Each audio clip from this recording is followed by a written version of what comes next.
Okay, today I'm going to discuss about a very important topic that is a hyperkalemia. So hyperkalemia is basically the elevated potassium level in the blood. So let's discuss about the causes of the hyperkalemia. So first cause is a pseudo hyperkalemia. So pseudo hyperkalemia, it means the cause will be hemolysis,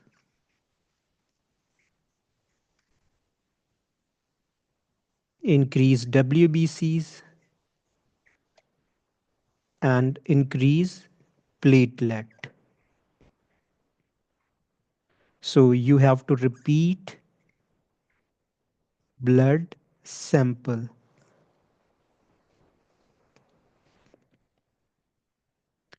Okay, so next is a decrease excretion of the potassium. That may be the renal pathology, it may be due to the drugs, and there's a hypoaldosteronism, decrease aldosterone, a renal tubule acidosis type 4. Next causes is the increased release from the tissue. That may be the cell lysis, low insulin, acidosis, and drugs. Right? So they these are kind of the causes. They cause the increase release from the cell or tissue. Next is the increase intake foods. The food is particularly the potatoes and banana. They are rich in the potassium. Iatrogenic causes and absorption of the blood like hematomas. These kind of the things. So these are some high yield causes of hyperkalemia. Next, how the patient present of hyperkalemia. It may be asymptomatic.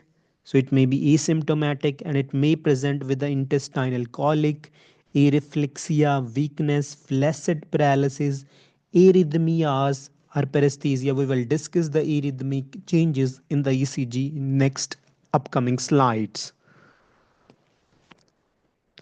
Okay, so next is diagnosis. The diagnosis is simply the serum potassium more than 5 milliequivalent per liter, and the ECG, that is a very high yield. So the ECG finding are the tall peaked T waves, a wide QRS, PR prolongation, and loss of P waves. We will discuss the management of the hyperkalemia as well. So the ECG finding again the tall peak T waves, wide QRS, PR prolongation, and loss of P waves. So the management of the hyperkalemia, particularly the ECG changes, are very important. So this is again typical ECG changes. Peak T waves. So this is a peak T wave, widened QRS, prolonged PR, and maybe the absent P wave or low P wave. So these are some typical ECG changes in the hyperkalemia. Okay, so the best treatment. So if there is ECG changes, so first thing, ECG changes are the serum potassium, that is a very high. If serum potassium more than 6.5, are the ECG changes that are tall P waves, these kind of the ECG. So first thing, you administer the calcium gluconate. So calcium gluconate stabilize the cell membrane of the cardiac cells. Okay, so next step is to shift the potassium into the cell. How can you shift the potassium into the cells? You can give the insulin with glucose to avoid hypoglycemia, beta agonist, particle albuterol, and alkali bicarbonate. These are temporarily shift the potassium into the cells. So the four agents that help the potassium into the cell: insulin, glucose, beta agonist, that is albuterol, and bicarbonates. So these are the rapid way to shift the potassium into the cells. Okay, so next, so if the kidneys are working properly, then you have the give IV saline. If the patient is a hypovolemic, so first thing, kidney are working properly, patient is hypovolemic, give the IV saline. Next, if the patient is normovolemia and hypervolemia, give the loop diuretics. So these IV saline, loop diuretic, they increase the urinary excretion of the potassium. Next, if the kidney is not working properly, next option is caxylate or sodium polystyrene sulfonate. So that drugs excrete potassium uh, in case of the kidney has some pathology. So contraindication of caxylate is uh, bowel obstruction, ileus, ischemic gut, pancreatic transplant, right? So these are some important contraindication of this agent. So eliminate potassium from the diet. You know that potatoes, bananas are rich in the potassium. So medication like the penicillin, dialysis in case of the refractory hyperkalemia. So the refractory hyperkalemia is always treated with the dialysis if the patient does not respond these drugs that we already mentioned, aforementioned medical management, right? So then is a dialysis. So next is the hypokalemia. Is a simply hypo mean low. So low potassium in the blood. So the low potassium in the blood, we divide the causes into three types of hypokalemia. So first is a transcellular shift.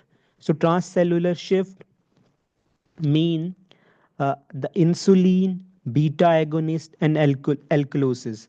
They cause hypokalemia. It means that they shift the potassium from extracellular space to intracellularly, right? So GI losses, the diarrhea, because the diarrhea in the stool contain potassium. Chronic laxative abuse is again that it cause diarrhea. So vomiting again potassium loss and NG tube suction. Okay, so renal losses. So renal losses is primary mineralocorticoid excess. So primary mineralocorticoid excess, secondary hyperaldosteronism, decreased circulating volume. So decreased circulating volume again it will activate the renin angiotensin aldosterone system, right? So the drugs Barter and Gittelman syndrome. These are again the renal pathology, diabetic ketoacidosis, DK, hypomagnesemia. We will discuss the hypomagnesemia, why it is important. This is high yield.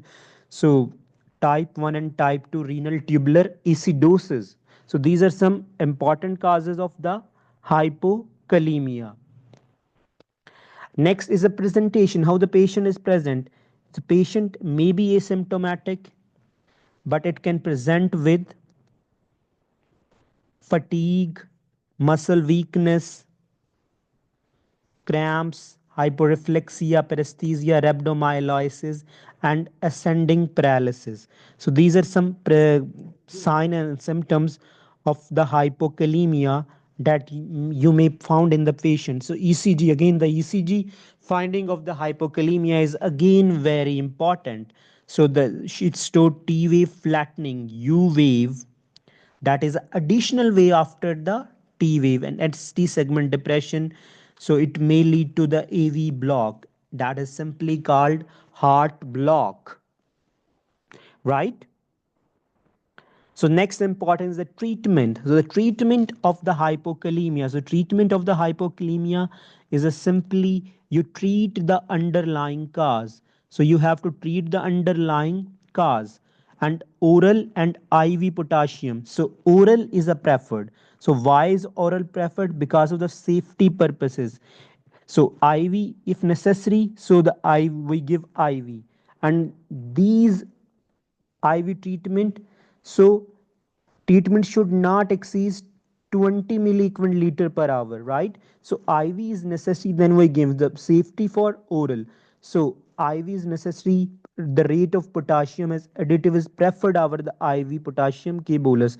IV bolus should be reserved for the symptomatic hypokalemia or ECG changes. So ECG changes are U waves and these kind of things. Replacement of the magnesium, that is a very high yield. So why replacement of the magnesium is important, we will discuss in the next slide.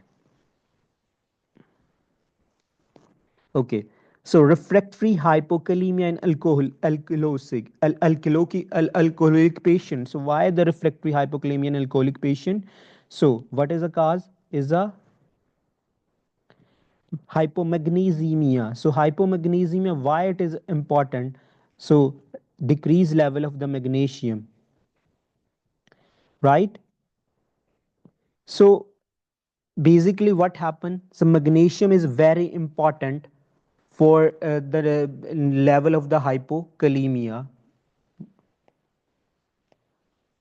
Okay, so this magnesium is very important. It inhibit the potassium secretion in the kidney. So it inhibit the potassium secretion in the kidney.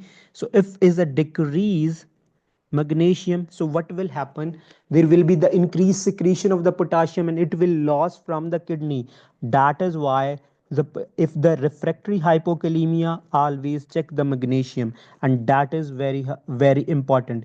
Oh, okay, so one request, if you find this video is very helpful, please like, subscribe and share these videos.